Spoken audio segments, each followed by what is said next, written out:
السلام علیکم ورحمۃ اللہ وبرکاتہ۔ بسم اللہ الرحمن الرحیم۔ الذین، اور جو لوگ ینفقون،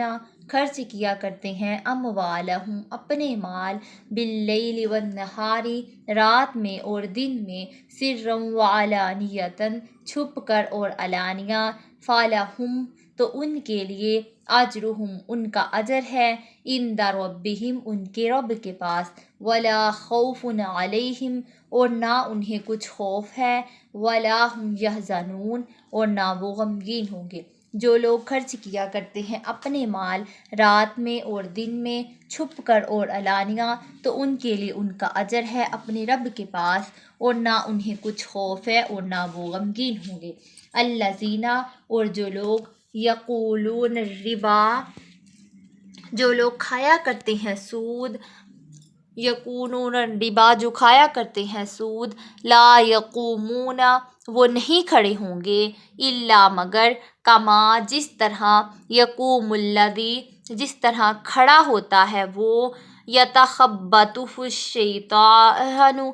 جسے پاگل بنا دیا ہو شیطان نے، من المس، چھو کر۔ ذالک، یہ، بانہم، ان کی حالت اس لیے ہوگی، قالو، کہ وہ کہا کرتے تھے، انما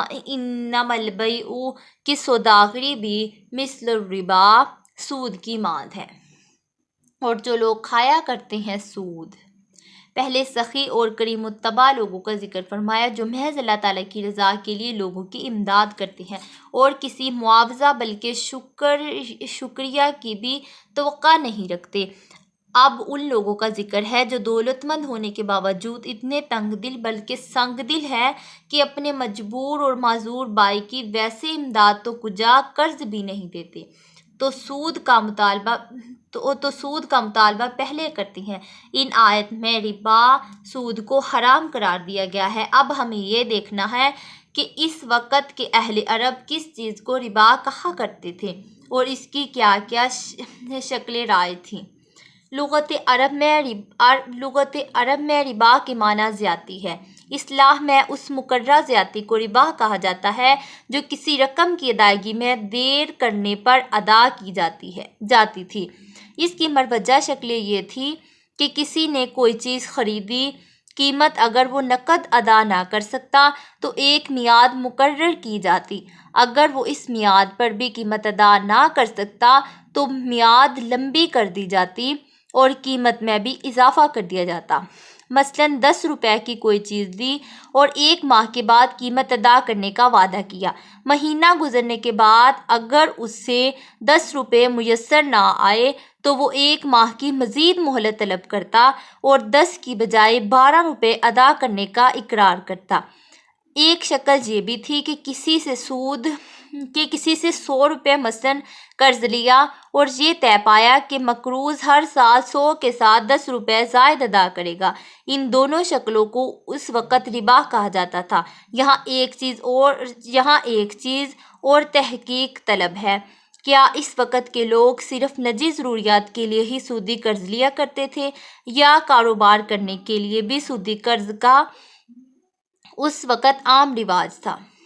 بعض لوگ جنہیں عرب کے حالات اور رسم و رواج کی تفصیلی مطالعے کی فرصت نہیں ملی، کہتے ہیں کہ اس وقت صرف ذاتی ضروریات کے لیے ہی قرض لیا جاتا تھا اور کاروبار کے لیے قرض لینے کا اس قدیم غیر متمدن معاشرہ میں کوئی تصور نہ تھا۔ لیکن اگر وہ دنیا کا نقشہ ملاحظہ فرمائیں تو انہیں معلوم ہو جائے گا کہ اس وقت جبکہ نہر سویز نہیں کھدری تھی، جبکہ بڑے بڑے بحری جہاز معرض وجود میں نہیں آئے تھے، مشرق و مغرب کی تجارت خشکی کے راستے سے نہیں ہوتی تھی، اس وقت تجارتی کاروانوں کی راہ گزر جزیرہ عرب تھا۔ عرب کے لوگ عموماً اور اہل مکہ خصوصاً تجارت میں خوب حصہ لیتے تھے۔ ذالک، بانہم، یہ حالت اس لیے ہوگی، قالو، وہ کہا کرتے تھے، انما البیع، کہ سوداگری بھی، مثل الربا، سود کی مانند ہے، واحل اللہ البیع، اور حلال کیا ہے اللہ تعالیٰ نے تجارت کو، وحرم الربا، اور حرام کیا سود کو۔ فمن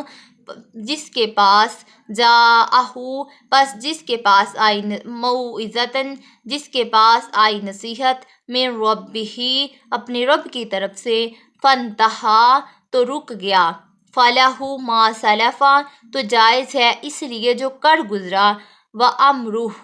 اور اس کا معاملہ الی اللہ اللہ کے سپرد ہے ومن اور جو شخص عادا پھر ومن عادا اور جو شخص پھر سود کھانے لگا فَأُولَئِکَ اور وہ لوگ اصحاب الناری دوزخی ہیں ہم فیہا خالدون اور وہ اس میں ہمیشہ رہیں گے۔ سود کے جواز کے لیے جو دلیل آج پیش کی جاتی ہے بینہ یہی استدلال 14 صدیاں بیشتر غیر متمدن عرب کے سود خوار پیش کیا کرتے تھے، یعنی جب دوسری اجناس کے لیے لین دین اور نفع حاصل کرنا درست ہے تو روپے میں ایک جنس ہی ہے، اس لیے لین دین میں اگر نفع لکھا جائے تو اسے حرام کیوں قرار دیا جائے؟ اس کا جواب قرآن حکیم نے یہ دیا ہے کہ دونوں میں بڑا فرق ہے۔ بیع کو اللہ تعالیٰ نے اس کے فائدے کی وجہ سے حلال کر دیا اور سود کو اس کے نقصانات کی وجہ سے حرام کیا، اس لیے ان دو چیزوں کو یکساں کیسے تصور کیا جا سکتا ہے؟ سود کی حرمت کے متعلق بہت کچھ لکھا جا چکا ہے، لیکن جو فاضلانہ بحث مولانا امام غزالی نے کی ہے اس کا جواب نہیں۔ بحث کی اہمیت کا تقاضا تو یہ ہے کہ غزالی کے کلام کا پورا ترجمہ نقل کیا جائے، لیکن مقام کی تنگ دامنی کی تحمل نہیں، اس لیے نہایت اختصار سے اس بحث کا ماحصل ہدیہ قارئین امام غزالی فرماتے ہیں کہ فرض کرو تمہارے پاس زعفران ہے اور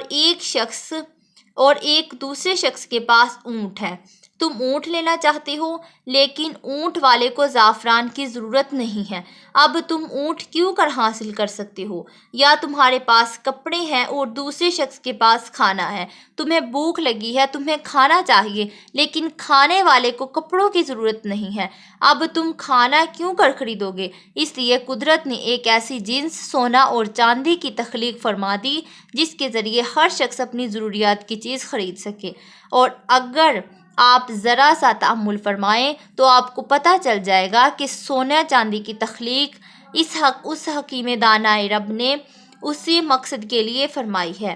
اور ان کا اور کوئی فائدہ نہیں ہے۔ ایک تو یہ کامیاب ہے، دوسرا ان میں وہ صلابت اور سخی نہیں جو لوہے اور تانبے وغیرہ میں ہے تاکہ ان کی جگہ استعمال ہو سکیں۔ اب اگر روپے پر سود لینے کی اجازت دی جائے تو روپیہ پھر صرف تبادلہ اشیاء کا ذریعہ نہیں رہے گا بلکہ اس کی اپنی ذات کا سب اور نفع خیز بن جائے گی، اور لوگ دوسرے سامان تجارت کی طرح اس کا ذخیرہ اندوزی شروع کر دیں گے، جس کا نتیجہ یہ ہوگا کہ بازار میں یہ بھی غائب ہوتا چلا جائے گا، اور جب روپیہ بازار سے غائب ہونا شروع ہوگا تو صنعتی ترقی رک جائے گی، تجارتی سرگرمی ختم ہو جائے گی اور دوسری اشیاء کی قیمتوں میں اتار چڑھاؤ شروع ہو جائے گا، جس سے سارا اقتصادی نظام درہم برہم ہو جائے گا۔ شریعت اسلام نے ان مفاسد کے سدباب کے لیے سود کو حرام کر دیا۔ سود کی حرمت کی حقیقی وجہ سمجھ لینے کے بعد اب ہمیں یہ بھی سمجھنا ہے کہ تجارت اور سود میں کیا فرق ہے۔ جس طرح قرآن پاک میں ارشاد ہے کہ یہ بالکل واضح فرق ہے کہ تجارت میں انسان روپیہ لگاتا ہے، پھر محنت کرتا ہے، اپنی ساری ذہنی قابلیتیں صرف کرتا ہے اور وقت خرچ کرتا ہے، اس کے باوجود نفع یقینی نہیں ہوتا کہ اسے نفع ہو بھی سکتا ہے یا نقصان۔ لیکن سود خور جو صرف اپنا پالتو مال دیتا ہے، نہ وقت، نہ محنت، نہ کاوش، وہ یقینی نفع کا خواستگار کیوں؟ اسلام نے سرمایہ دار کے لیے دو ہی راستے تجویز کیے ہیں۔